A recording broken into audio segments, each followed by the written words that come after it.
Hello and welcome to Local Edition. I'm Hernan Molina. Today's guest is Los Angeles County Supervisor Mike Antonovich. Thank you very much for being here and for coming back to the show. Well, thank you for inviting me once again. So we are going to talk about D.I.S.A.R.M.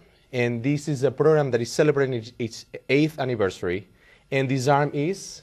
Well, what happened back in 1999, there was a criminal who had been released from prison from Washington who came to Los Angeles County, killed a postal worker in Chatsworth, and shot up the Granada Hills Jewish Center, injuring the people there. We found out that this man was on probation, but he did not have his weapons confiscated from the probation officers in the state of Washington.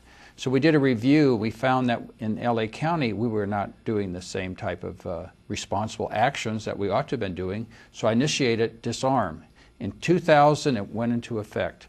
And what it does, it goes after the probationers to check that they are going to be in compliance of their probation.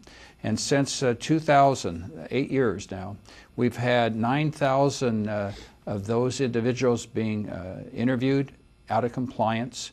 About close to $300 million in illegal drugs and drug So these money. people that were supposed to be clean were not clean, and they were not being monitored properly. Right. And over 3,800 weapons were confiscated.